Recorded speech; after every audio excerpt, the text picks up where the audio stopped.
Welcome to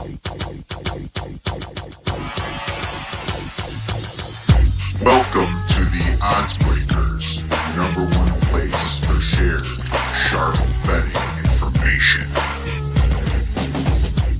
All right, welcome back to podcast 4 of 2020.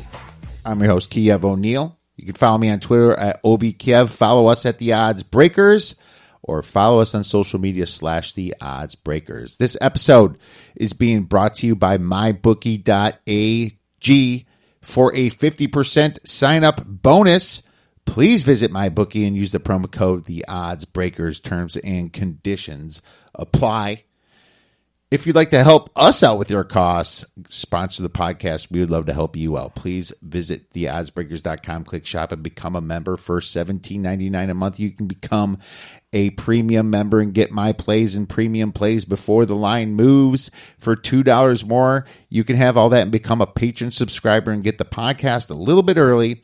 And if nothing else, please visit theoddsbreakers.com and become a Free Picks newsletter subscriber. We have a fantastic show for you today. We have Alan Cashman back to break down a little bit of the Super Bowl and some huge college basketball games this weekend. And I tell you, the Super Bowl, it's going to be talked about a lot. It's going to be brought up on a lot of podcasts. And people are eventually going to get sick of it. But you know who's not going to get sick of it?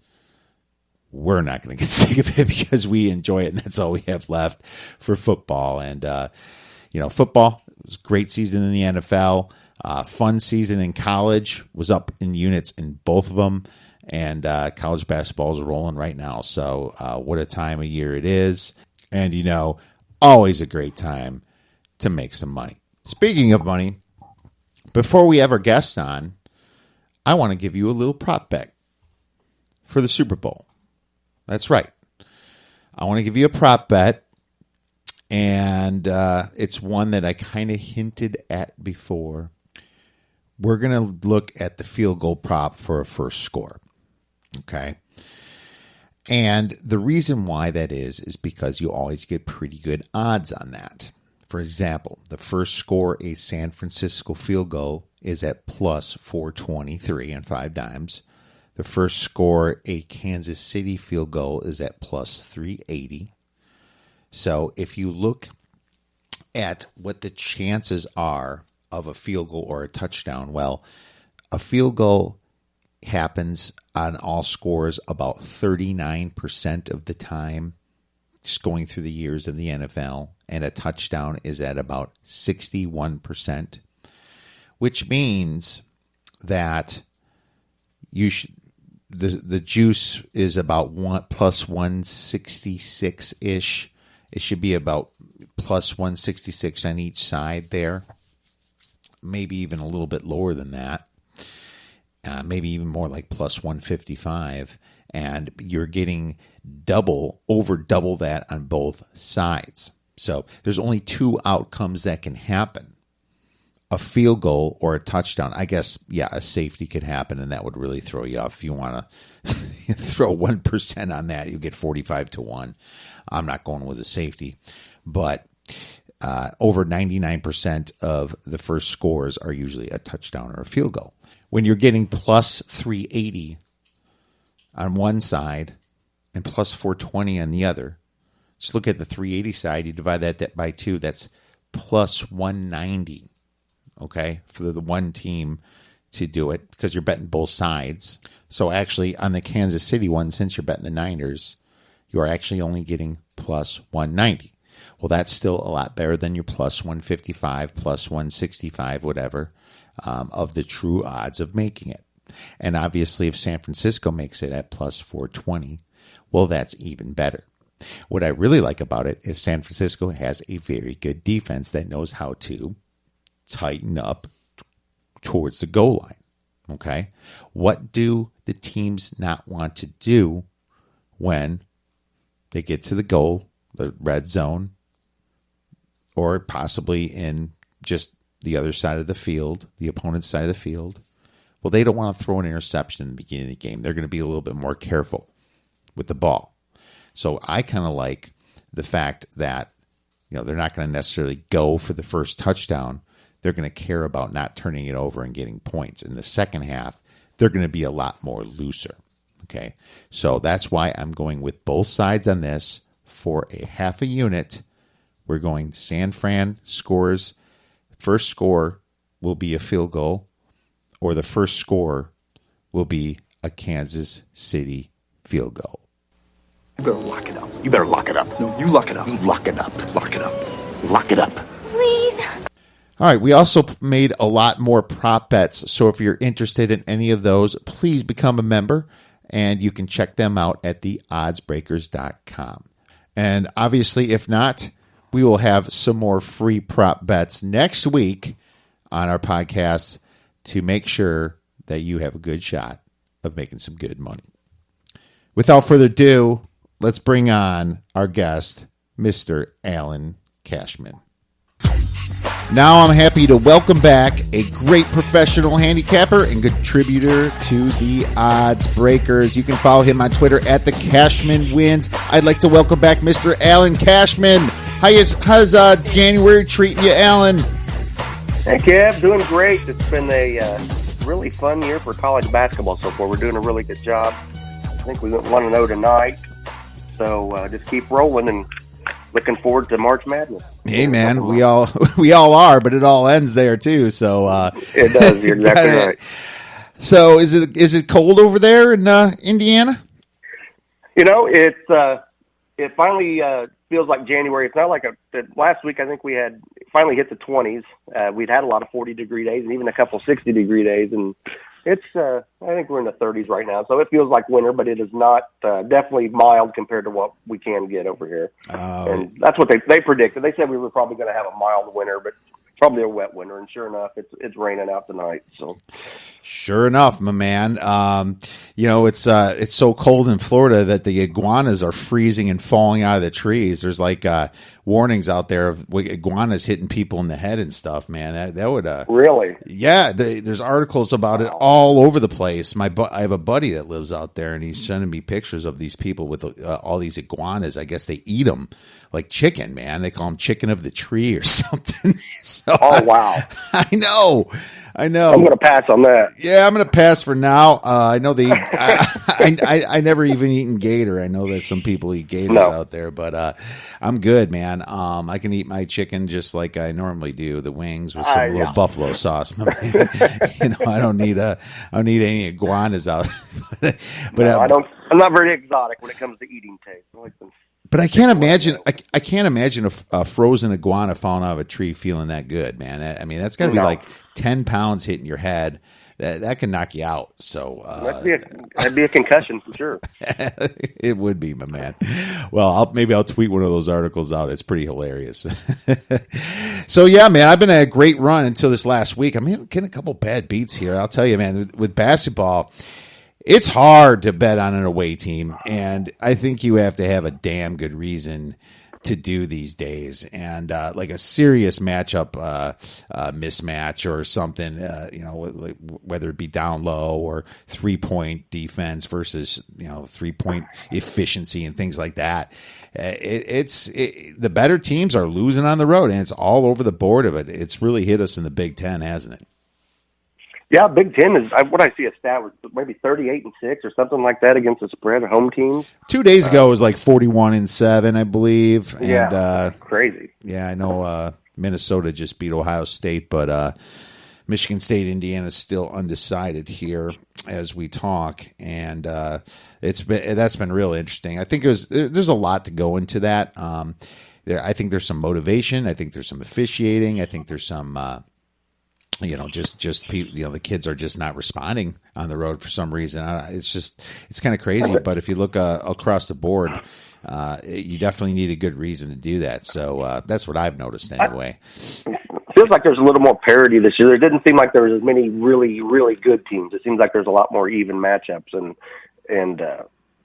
definitely not a good time, especially road favorites. Which is something I usually stay away from anyway. I try not to bet road favorites, but this seems like this year you don't see as many dominant teams.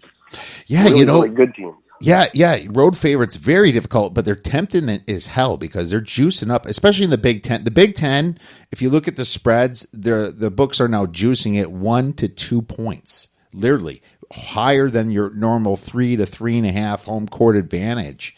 So they're giving them like 5 points now, and yep. I'm noticing. I've seen a lot of lines like that. Yeah, and I'm noticing it all over the place, and I tell you, man, it's so tempting to hit that other side, but it's for a reason here. So it makes me have to rethink how I'm assessing home court advantage here for basketball for the rest of the season. I wonder if anything's going to adjust. I mean, you never want to get on a trend that's late, when everything's are overjuiced. So I'll be watching it, but sometimes you can just play with the total too if you think a game's going to go a certain way. So you can always look into that. Sure. But hey, man, we have a big Super Bowl coming out here. San Francisco versus Kansas City. The spread's at 1, and I think it's kind of creeping up a little bit. You told me that you found it at a 3 somewhere, and the total's about 54, I think. Yep. Saw the spread tonight. I saw DSI had it at 3. Bet DSI. That surprised me. I was not expecting. I thought maybe it might have crept up there next week, but I was surprised to see it at 3 today. No doubt, man. And that's kind of what I expected and predicted from the previous podcast. I just didn't think it would be this quick.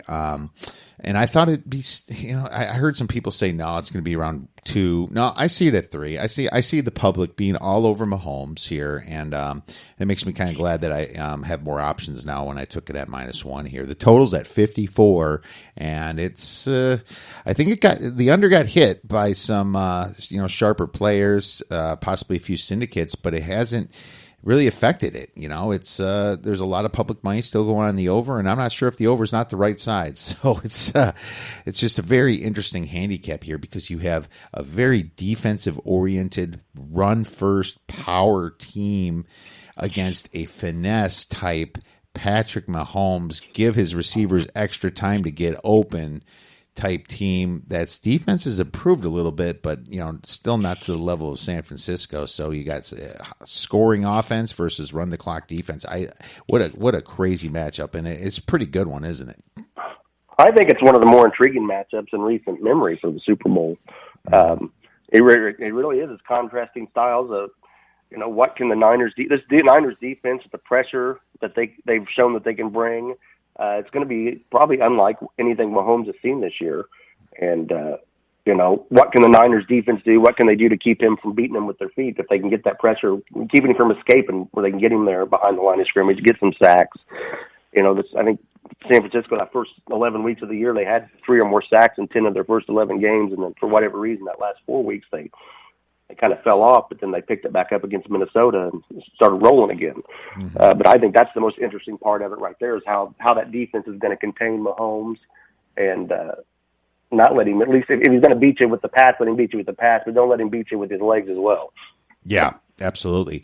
I think it's nice that you might have the best 2 teams in the Super Bowl too. And I guess you can make the argument for Baltimore, but it's hard to say that they're the best when Lamar Jackson just is great, but you could tell he had some weak spots and he wasn't quite as experienced as Patrick Mahomes. Now, I'm not saying he won't be next year, but I think the Kansas City, how they got healthy at the right time, they're probably a little bit the better team. As a matter of fact, if you look at all the public power ratings there, it's Kansas City and San Francisco 1 and 2 on most of them, and I kind of agree with that.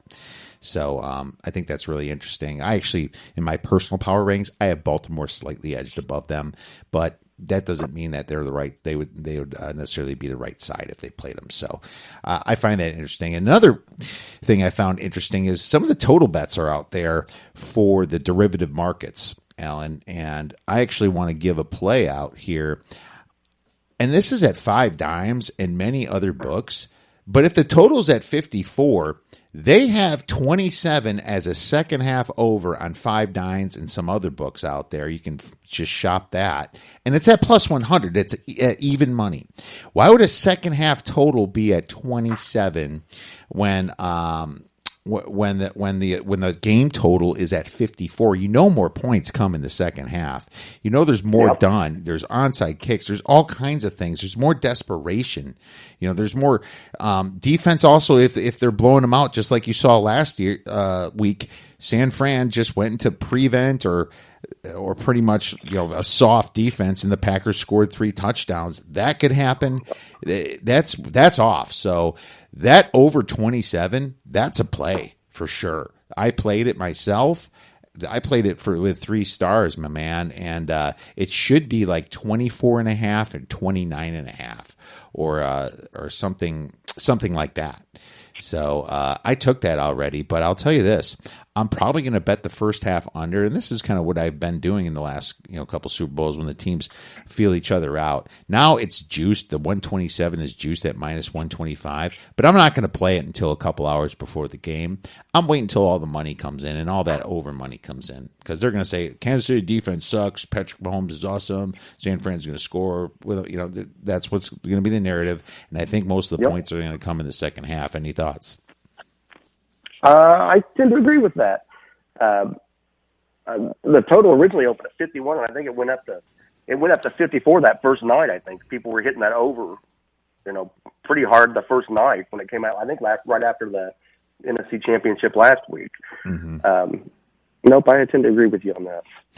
Yeah, and I'm more of an under better, as you know, and just for me betting the over, that's kind of I'd like a second half over like that. It's just a Super Bowl. It's just the way things are. The ball's going to be slinging. They're going to be on point. It's not like a regular season game here, and it feels like a 30-27 game at least. It doesn't feel like last year's game with the Patriots and the Rams. It certainly doesn't feel like that. No, and I can see 4 touchdowns coming in the second half. Sure. Even the fourth quarter, just like that Patriots Kansas City game last year. That was very exciting. That AFC Championship was better than the Super Bowl itself. So that's another thing about this matchup. I think it should have been the Saints versus Kansas City last year, or possibly the Patriots. I guess pick one. But as you know, the Rams snuck in. I actually thought the Rams were the third best team. I thought it was the Saints, the Bears, and then the Rams last year. Obviously, way different this year. But last year, I just thought that the Bears had a bad beat there, and wasn't able to do it. But that's what's so exciting about the Super Bowl. And I've already hit the prop market pretty hard. And I'll be hitting a little bit more during the week. I'll be giving out a couple props for the game for the next podcast. So it's still early, Alan. A lot of time to think about it, right? Yeah, you got a lot of time. I'm going to start really hitting it this week. And now that I saw that 3, I'm going to probably start hitting it tomorrow, really hitting the books hard on it. I was not expecting to see a 3, and that 3 is a pretty special number in a game like this. So you just never know in the postseason. Like who would have ever thought Tennessee would have did what they did to Baltimore? I thought most of the year Baltimore was going to represent the AFC, or if not KC, and then I think probably on San Francisco most of the year, but definitely did not coming into the season. In the preseason, I had no idea San Francisco was going to be like this on defense, and we probably didn't know they were going to have a run game like they've got either. They've got 2 or 3 different guys that can run the ball. Exactly. Well, out of 10 games, I think Tennessee wins 1.5 of them, and against Baltimore, and that was just happened to be the 1.5 right there, and that's just how things happen, and that's the way the ball bounces. That's why it's a big numbers game, my man. Well, let's get into a few. Well, before we get into the games, I actually do have a question for you, Alan. What's the difference between handicapping college basketball and handicapping the NBA, if you could tell our listeners? Well, I am not a big NBA bettor. I used to bet it a lot more than I do now. And I think I went back and looked. I think I've only made 12 plays on NBA games this year. I'm 8-3-1 on the NBA. And it's just a league. The NBA, they're just totally different. The NBA is a league where you have to pick your spot for me. And it's not something I look to bet every night. The numbers in the NBA for me are just not as transparent when you're looking, comparing to college basketball and comparing matchups. You have to find a team at the right time, catch value before Vegas figures it out, adjust the line. Memphis recently was that team, and then they just recently railed off a 7-0 against the spread streak. Now they've lost the last 2, so there's kind of time to leave them alone. I was actually researching this, and that there's only 4 NBA teams who are 5 games or more over 500 against the spread this year. So that includes pushes. That's Milwaukee, Boston, and Miami, and Boston and Miami are starting to slip a little bit too recently. But there are 17 NBA teams whose wins and loss totals are separated by 3 or fewer games either way. So that's above or below. So it's really a coin toss in these games a lot of times, the NBA. And college basketball, like I said, much more transparent with the numbers for capping. I research every college basketball game, so it takes a lot longer to cap on the average night. But you can eye the numbers and the stats in college basketball and kind of get a good picture a lot quicker, a lot more transparent, versus the NBA where it's a long season. Guys take nights off. You've got load management to contend with. There's a lot of other factors that come into the NBA, and it's actually become my least favorite sport to bet. I just don't. With college basketball, I look at all the games, but I won't. I'll probably wait till the end of the college basketball season to get a little deeper into the NBA betting. Yeah, I play fantasy basketball for the NBA. That's all I do. I don't really bet. I'll bet it once in a while if there's a real edge. But just like you said, they're hard to find. People get scratched at the last second, last hour or whatever it is. It's just not. It's just so hard to predict that when that's happening because of load management and things that you mentioned. So no, that's great information. That's what that's what I tell my clients. If I do send out an NBA bet, it's not going to be until closer to 6 o'clock because you just never know about that injury report. It can change at any time in the NBA. So. Exactly. And the thing about college, every game is extremely important. Everyone, especially these conference games. It's not like you can take a day off. In the NBA, they could just be one of the 16 teams and get in and be absolutely fine. Absolutely fine. They got their stars. They don't need to win them all. If they can just kind of win every 3 games they win 2, they're happy as a camper, So that's so true about the NBA. Well, no, that's a great answer, Alan. Thank you very much. I appreciate that. That's some good information right there. Let's get right into some college basketball, shall we? Let's do it. All right, my man. Well, we got a couple games on Friday here. We have a Big East game, Marquette versus Butler. Butler's going to be laying about 6-ish. I have, and I have the total projected at 138. Did you get a chance to look at this game? Yep, I looked at this night. Had Butler. They've got it at -5 now for tomorrow night. So they come in. They're a little bit conflicting data here. Marquette's come in. They've won 3 straight. Butler's lost 3 in a row. But against the spread, Butler's 3-9 against the spread. Their last 12 versus the Big East. Marquette is 3-9-2 in the last 14 versus Butler. So something's got to give there. Butler's hit a bit of a rough stretch here that a lot of teams do at some point in the season. So this may not be a bad time to hit it, but better than March. But Butler held each of its first 16 opponents to 67 points or fewer, but they've given up an average of 77.7 points during this 3-game losing streak, so they're having a little trouble there. And then Marquette's got Marcus Howard here. He's the nation's top scorer. He's averaging 28.4 points a game, 31.7 points per game in Big East play, and then he's averaging 36.3 points per game over this 3-game win streak for Marquette. Marquette has scored 80-plus points during this 3-game win streak. I don't have a play here. It feels like a time maybe to get behind Marquette. Like you said, totals around 137 or so. Over is 9-2 in Marquette's last 11 games, and the over is hit in each of Butler's last 4 games. So maybe, if I had to play it, I'd probably back Marquette in this situation. But like I said, I'm not going to play it. But the over might be something to consider here as well. Yeah, you definitely got me thinking in the over here for sure. That's something I'm going to look at a little bit more into. I think I'm on the Butler side here, and I think they finally went down in value. I mean, they're just a top 5 team before that just horrible run they went on. In the Big East, they dropped 3 games in a row, but they played defense, and they still ranked 20th on KenPom on defense, and 13th defending the 3-point shots. And that's kind of key here, because when you're looking at handicapping Marquette games, you got to look at them shooting the three with Howard, just like you mentioned there. They rank 5th in 3-point percentage, which is great, but that is because of Marcus Howard and Sakar Amin, I guess. And they're both those guys are over 40%, but they shoot it pretty often. They rank 50th in free 3-point to field goal percentage. So they're shooting a lot of threes every single game.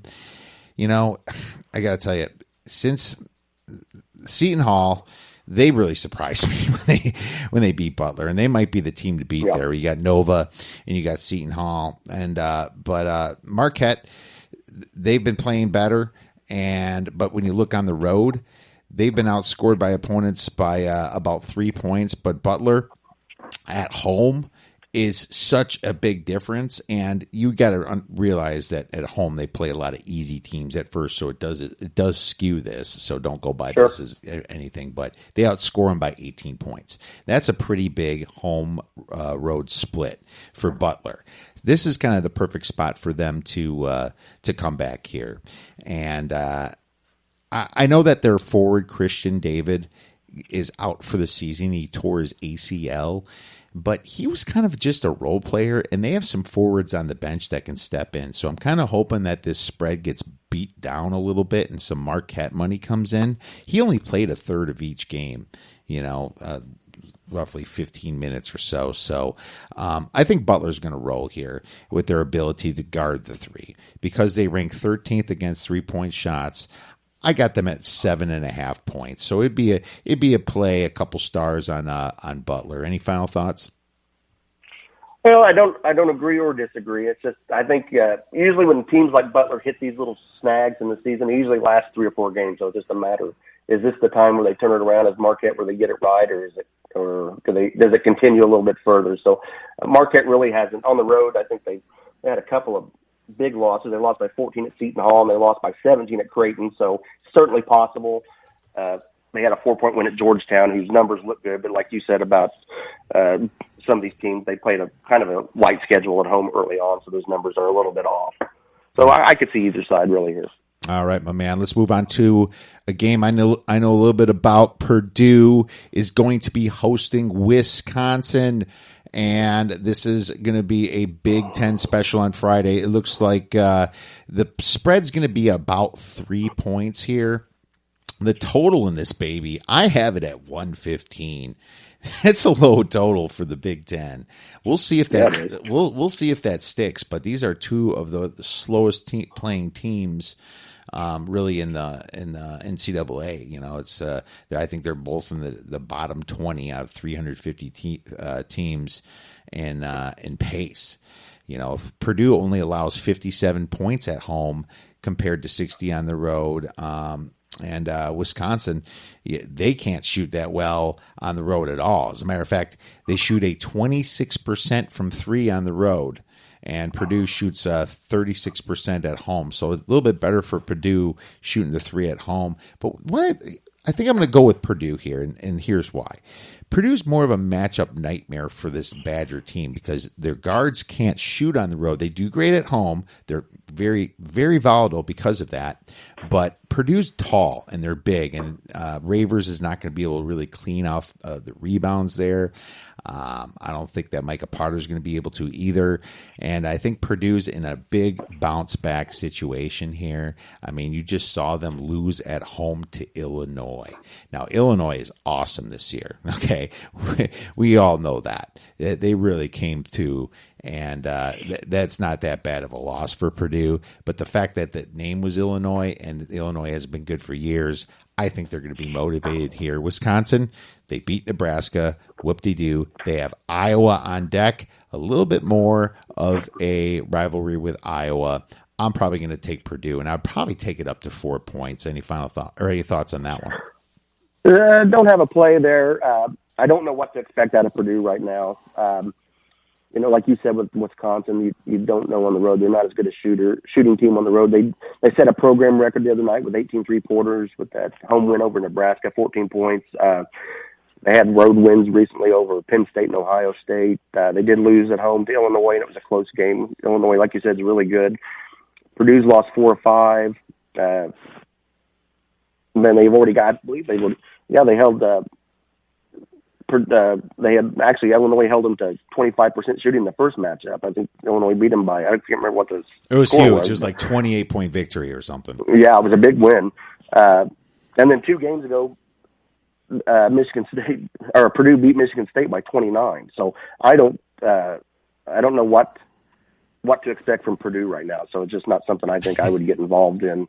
It seems like 2 teams right now going in different directions, but I think actually this will probably tell a lot about both teams. This is probably one of those games where you're really going to find out about these teams and what they are. Yeah, that's very true. That's very true. You'll see who's possibly going to be dancing, who's not. Maybe, I don't know. Wisconsin doesn't have that good of wins, especially with Ohio State faltering right there.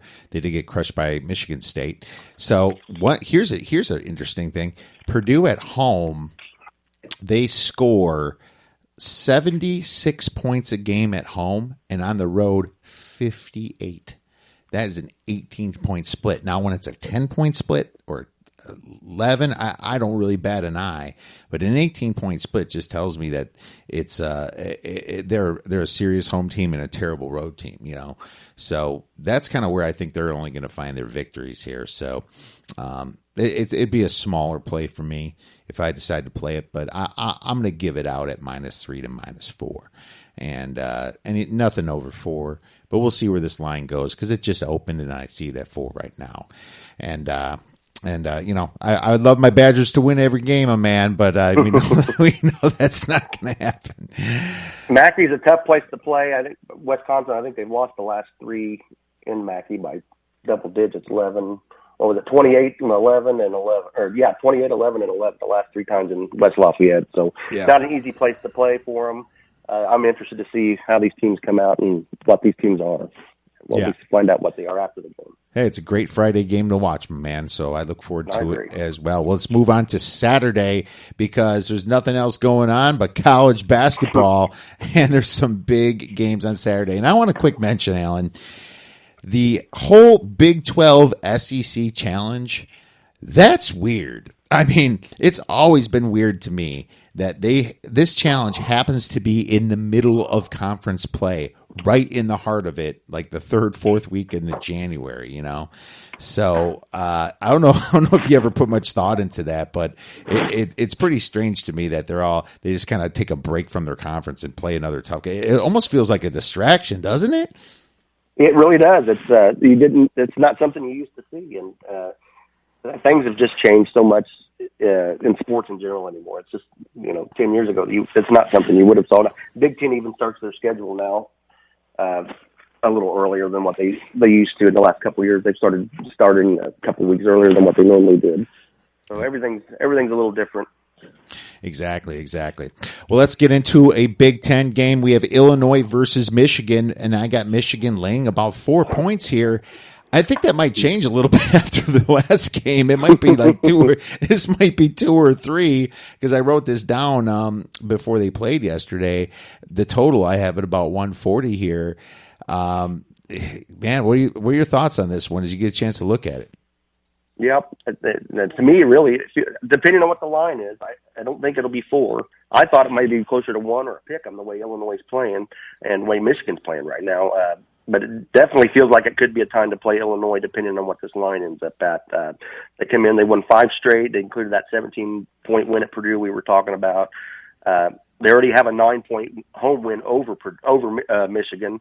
And then Illinois' got that Cockburn down low. He's a big guy. He's averaging 15-10 a game. And then they've got the freshman, is it Dawson Moo, scoring 15 a game as a sophomore. No, he's actually a sophomore. Cockburn's a freshman. And then Michigan this year, they're 2-5 now in the Big Ten. Last year they were second in all of college basketball in points allowed at 58.3, and they're allowing 80.4 points per game over the last 5. And are now number 200 in college basketball in points per game, where they're basically giving up just near 70 points at 69.9. Wow. They're not getting to the free throw line a lot. They're 333rd in free throws attempted. And then, they've been without that Isaiah Livers. He's a 6'7" forward, he can play the 3, he can play the 4. He's been gone about a month with a groin injury, and I think they've missed him. I am waiting to see where this line is going. I am definitely interested in Illinois if the number is right. I don't think I could back Michigan right now. So I am going to be taking a look there and see how close this thing is to a pick 'em. Yeah, Illinois, man. So hot right now. And they haven't lost since January 2nd against Michigan State, and blew through Purdue. Beat Purdue by like 28 points. They beat Wisconsin in Wisconsin. I watched that game, and that thing went down to the final seconds, but Illinois just kept hitting their shots in the last 2 minutes, and Wisconsin choked that one away. Then they beat Rutgers at home, and we know Rutgers ain't fooling around. They beat Northwestern in kind of a closer game, but this is a rivalry, so I don't really penalize them for that. And that's why I was on them when they played Purdue. I was like, it's time to bet Illinois, and that was a road victory. And I usually have a rule that I don't bet the road team on their second road game in a row. But man, I don't know how the hell you could back Michigan right now. And you're right. Livers has been out for a long time. They have a new coach, Juwan Howard, and it's not the same. It just feels different there. Simpson has never been that good of a shooter. He has that little drive hook shot, and if you can stop that, the points are going to have to come from Haas or maybe young Wagner down there. It's just they're just not scoring, man. And Illinois outranks them right now in both offensive efficiency and defensive efficiency. The problem I have is this a letdown spot for Illinois after beating Purdue? I don't know. Do they just kind of come out flat because of that? Is this a get up spot for Michigan? They just lost at home to Penn State. Man, I have a strong lean to Illinois, but at 4, if it's at 4, a strong lean. But I'm gonna have to pass myself. Yeah. Yeah, you're probably smart to do that. It is one of those situations where it seems like what you don't expect could happen here. It seems like at some point Michigan's going to have to get it together a little bit, and maybe Illinois comes down a notch just a little bit. So this could be the spot for that. Yes, sir. Well, let's move on to that Big 12 SEC showdown that I talked about. There's 2 games that are really going to tell us which conference is better, in my opinion. Because Kansas, first of all, they got those suspensions from that crazy-ass fight we saw against Kansas City. One of their guys was suspended for, 8 or 12 games or something? Yeah, I think 12 games, yeah. Oh, my God. And he was, not the key player, but he was in the rotation. There's the Kansas State guys, a couple of them got suspended quite a few games. Huge brawl. If you guys missed that, holy cow. I haven't seen one of those in a while. But they're playing Tennessee, so I don't know what the hell you're going to do with that one.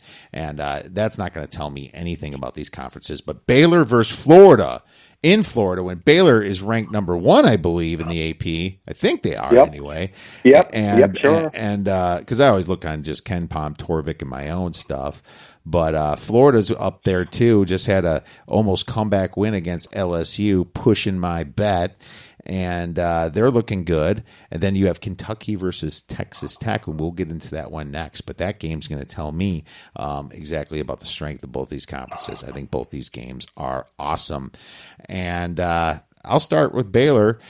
I think that I'm not sure if they're fraudulent or not. I've been really battling this through my head. I mean, they played some good teams, and they went to Texas Tech and beat them. And then their second road game, they go to Kansas and beat them. They won by a lot.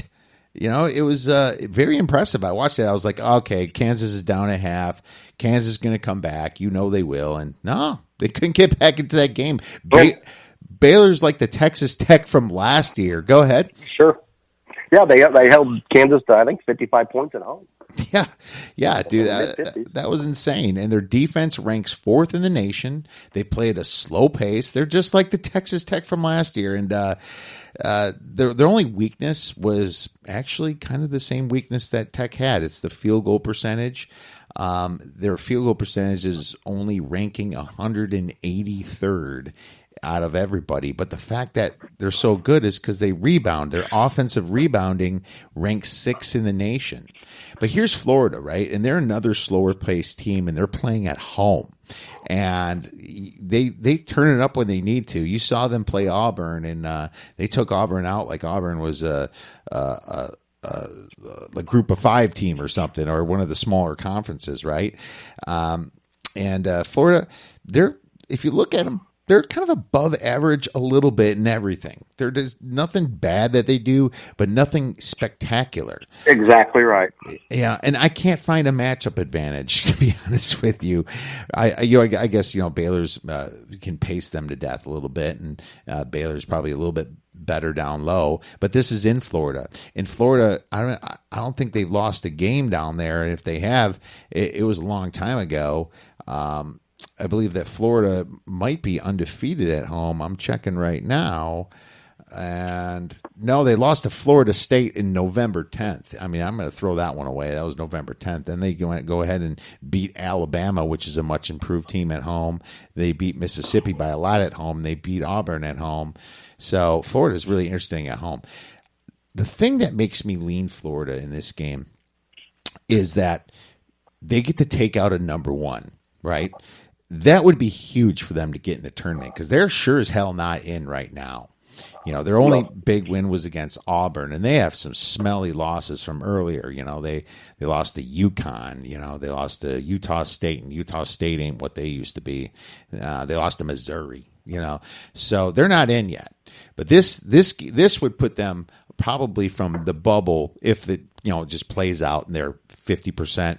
They probably go 50% the rest of the SEC schedule. This game would probably put them over. And Baylor doesn't need this game. They don't. They can lose this game and still be a number 1 seed in the tournament just by winning the SEC conference. I wonder how much they're going to care to go into Florida and put a huge effort up. So it's only a lean. I haven't made a play yet, but I'm just leaning Florida. What are your thoughts? I don't have much of an opinion either way. I think the number to watch for in this is, and I don't think Florida's going to get there, is 70 points. Florida is 1-4 when they don't score at least 70 points this year. Baylor's only allowed 70 points once this year, and that was to Villanova, and they beat Villanova. They scored, I think they scored 80 in that game if I remember right. So that's the number to look for. Florida, like you said, and that's something I had in my notes as well. They don't do anything great. They're a young team. They've got Blackshear, their leader. He's a senior, but then they've got 6 freshmen and 3 sophomores on the roster. So this is a young group.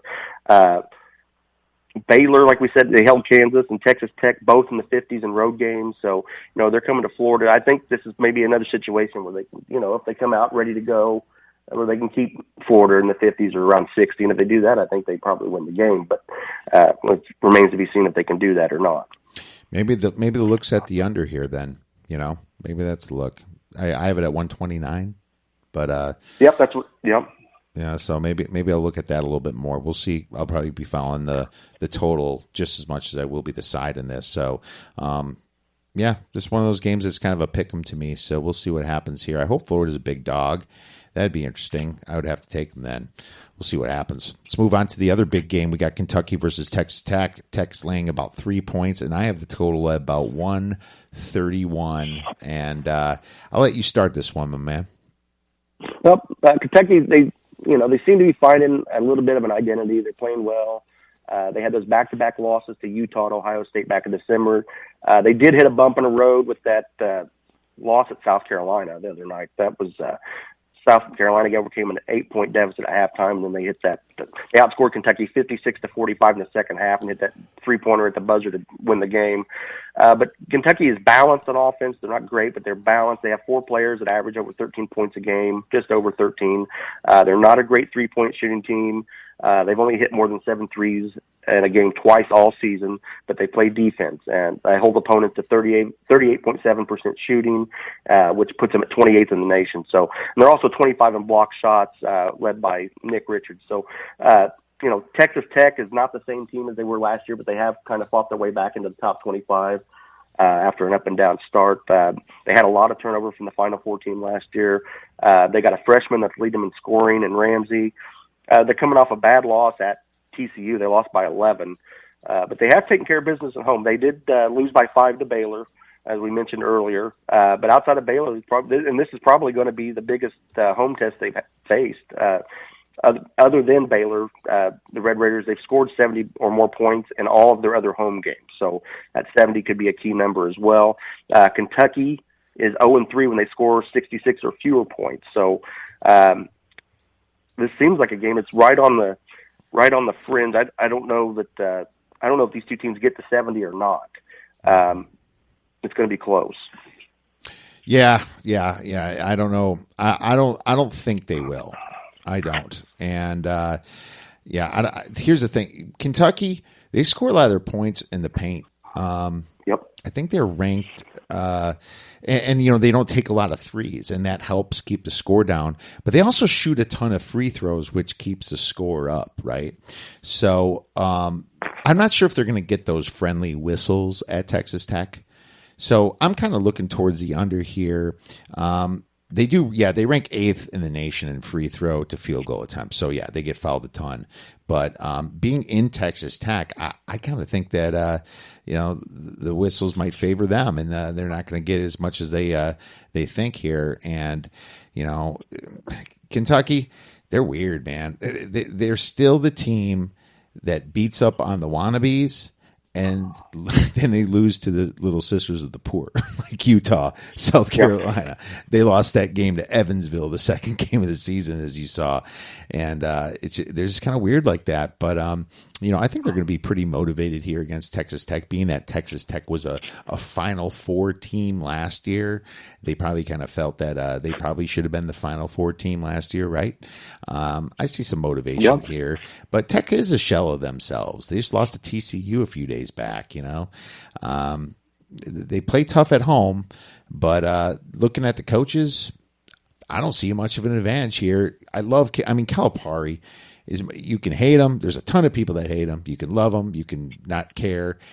He's still a top 5 to 8 coach in college basketball. But Chris Beard, he shocked me. He surprised me the last few years. He's doing fantastic. And to be honest with you, I thought Texas Tech could have easily won that Virginia game if a few things went their way. They're very close here. And I got to tell you, I think this is going to go under. And it's a small play. I wrote it down as a lean to under 131. But I'm going to watch it a little bit more, and I think I'm probably going to play it at 131. I'll put that as a 1-star play. I'm not giving out enough plays here. We'll put a tiny little play on the under here, so we're all right. But if that thing's like at 132.5, 133, then it's probably a little bit bigger of a play. Any final thoughts? No, I tend to agree with you on that one. That's what I would probably lean towards as well as the under. I think these two teams, I don't think you're not going to see a high scoring game here with these two teams. So at 131, what are you talking? If they get in the 60s, maybe 64, 60, something like that. I think the under is probably the way to go.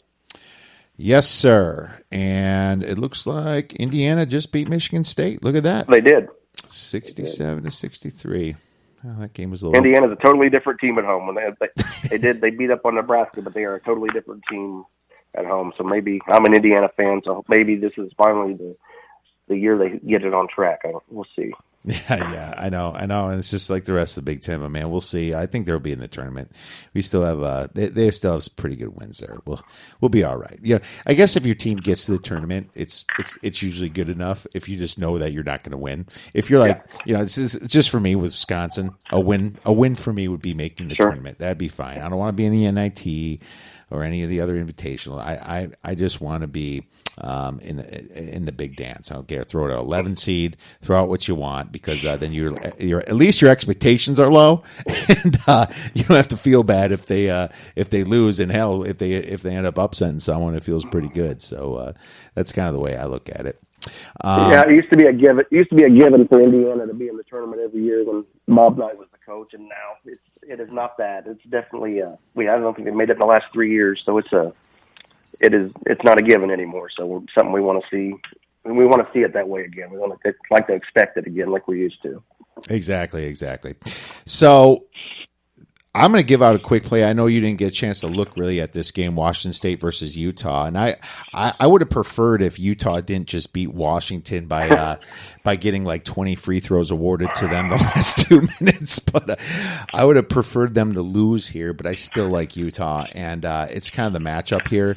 They're playing Washington State on Saturday, and the spread's probably going to be 4.5 now, and I had it at 3, hoping they were going to lose. But Utah's a lower-level Pac-12 team, but they're just crazy different at home. As a matter of fact, their home court advantage ranks 11th out of all the teams. That's like over 4 points you can give them. They scored 91 points on average at home, while only 65 on the road. That's probably the biggest split in basketball, if I know. 26-point difference, okay? And, I mean, they beat teams like BYU, Minnesota, Oregon State, all at home. Pretty good teams. And they only lost to Oregon at 5 at home. Probably a week ago, wherever that was. And as we just saw, they just beat Washington at home. And it's the opposite for Washington State. The Cougars, they're a below average Power 5 team, and they can't beat anybody on the road. They only average 67 points per game, 38% shooting from the floor on the road. And Utah, they've already played a pretty hard part of their schedule in the Pac-12. You know, they played the Washingtons, the Oregons, the Arizonas. And Washington State has only played a couple of those. Washington State's schedule ranks 345th in the nation. That's how poor their non-conference was. Terrible. So, and they still rank 320th in field goal percentage. So they're not a very good team. No, they're not. And that's why that's why when I'm looking at all the spread projections from the Ken Palms, from the power ratings, and from the Bart Torvik's, I can't believe it's going to be under 6 or 7 points. It's going to be literally 4 points, 4.5 points. So I take this one early. But Washington State is 1-4 against the spread on the road, and Utah. I was hoping this would be a bounce back spot, but I still like them at least 2 stars, probably 2.5 stars. It was going to be 3. I'm changing it to 2.5 stars here. I like Utah. Any quick thoughts, or you want to move on? Well, if I had to play it, I would go with Utah.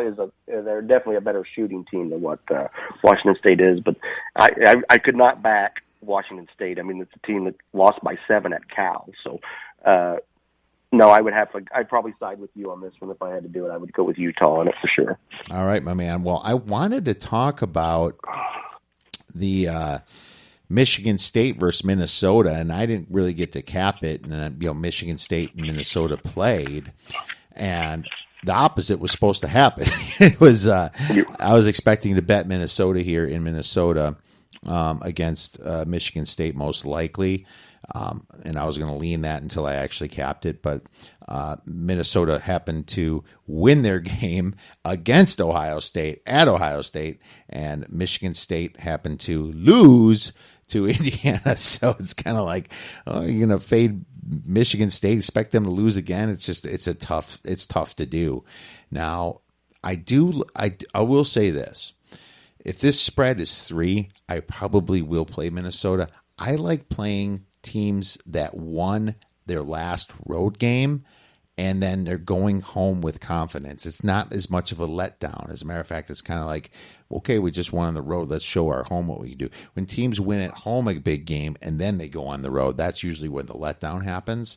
So I guess I'm going to lean with Minnesota right now. They have some pretty big guys down there that can match up, or Turu, and a couple other bigs that can match up with Michigan State's guys like Tillman.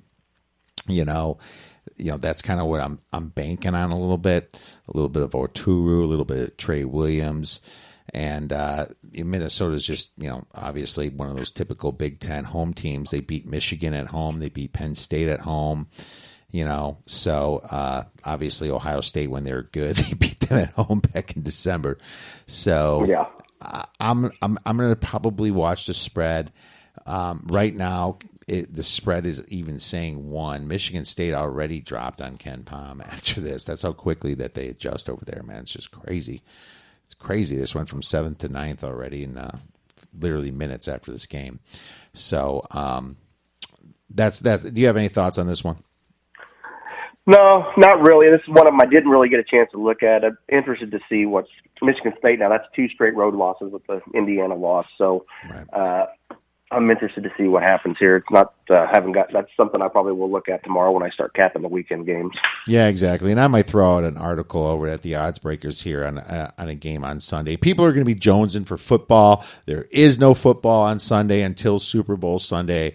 So I'll see if I can throw out a game or two on the old news articles. So hopefully I can find some value for someone. Well, cool, Alan. That's about the time we have, my man. I really appreciate you coming back on. Love your articles that you throw up. It's really, really enjoy your handicaps and everything. Have a fantastic rest of your weekend, my man, and enjoy the games. All right, Kev. Thanks for having me. All right, that was Alan Cashman. Everyone, remember to tweet him at the Cashman Wins. Have a fantastic weekend. Enjoy the college basketball and go get some winners.